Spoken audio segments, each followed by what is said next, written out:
Ah, hello, everybody.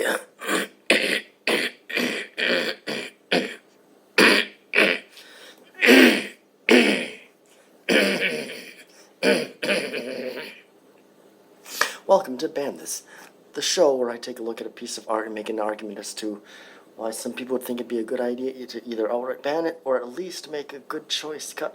And today, I am going to be talking about one of the reasons why I still and will always collect physical media.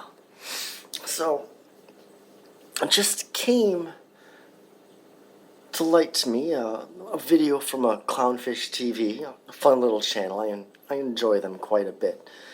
But anyways, I watched a video of them, and they brought to light that the version on Back to the Future Part 2 is a little bit different than what would be on this set, or any other set, or any other format. It's would be a very short edit, but still an edit nonetheless, towards the end. Now, it doesn't really affect everything a whole lot. It's not, it's subtle, but it's still there. Anyways, it's when Marty initially grabs the almanac, or he thinks he grabs the almanac. And then he starts looking through it, and then he realizes, no, it's just a magazine with the dust cover of the almanac. And this magazine in question is kind of a girly mag.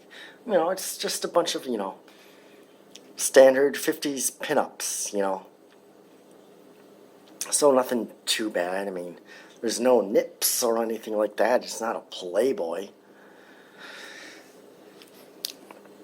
So I guess, from what I can tell, some of the insert shots to emphasize what he is actually holding is trimmed down a little bit. And I guess he doesn't say the ooh la la, as he's frantically flipping through. That's not in here. And it is an important moment, and it's there so we know what's going on. But where did it go?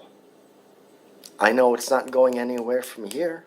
I will always be able to enjoy this wonderful little trilogy, as it always has been since they were released in cinemas.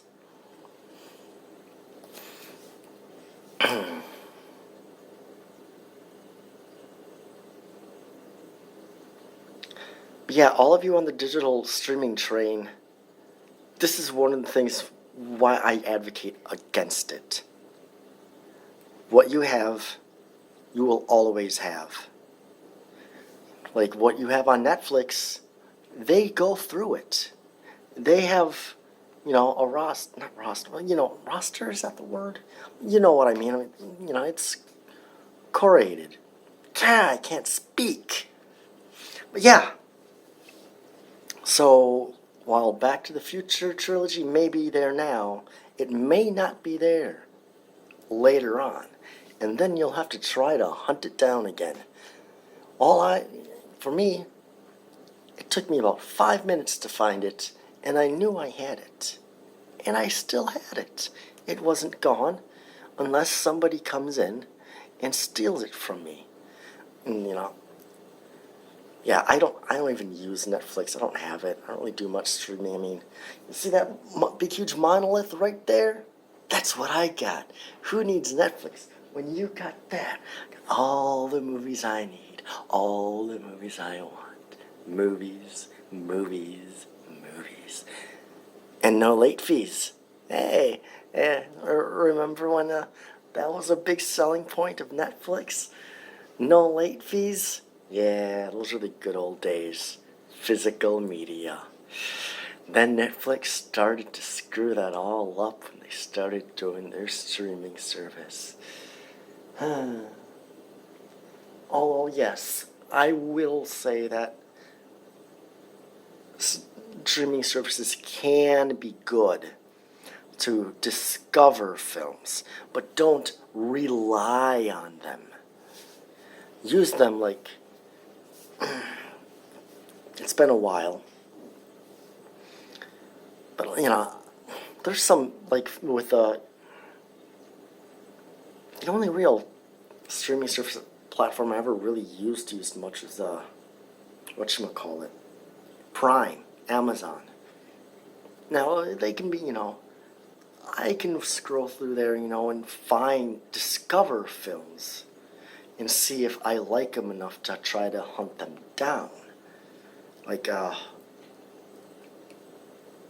for example, the film Frozen Sasquatch. I watched that film on Prime. It was so bad, so horrible, so unintentional hilarious. I had to see if it exists. From what I can tell, there's no real physical media for it, but I still discovered it. I would like it. Because it fit perfectly with some of the other films I've got, like Birdemic and Night of the Lepus. Nah, I'm not Don't Go Into the Woods. There's nothing really special about that film, except some very annoying characters and very annoying editing. Well, I've been ranting on enough about why I dislike streaming services. Let's talk about what I think of Back to the Future Part 2, since that's what this video is initially supposed to be about.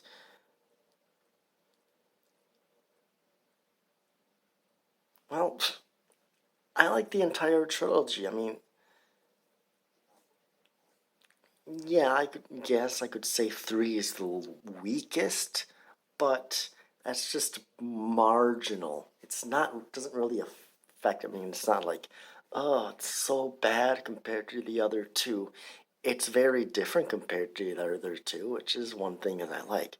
But I'm not talking about 3, I'm talking about 2. What I want to say, I like it. I mean, I sort of grew up with these films, sort of. Not as much as others, but I did watch them a fair amount. Always interesting.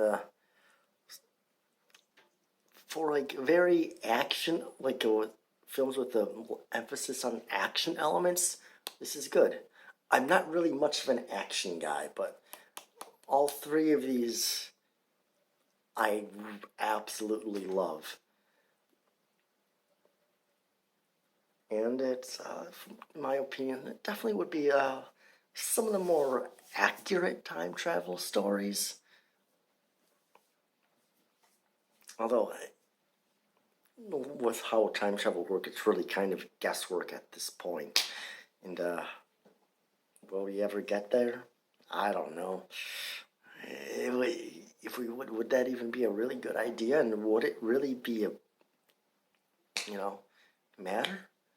Because if it's just going back and you're just making alternate timelines, you're not really changing history, you're just making a new one.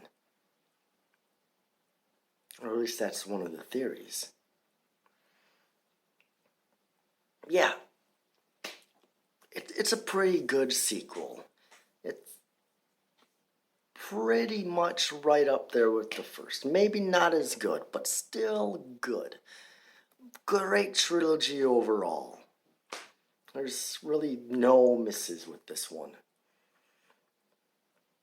Yeah, if you're like, into time travel, science fiction, action, comedy, definitely something you might want to check out. It's been a beloved franchise for a reason. And we're still talking about it today. We're still loving it.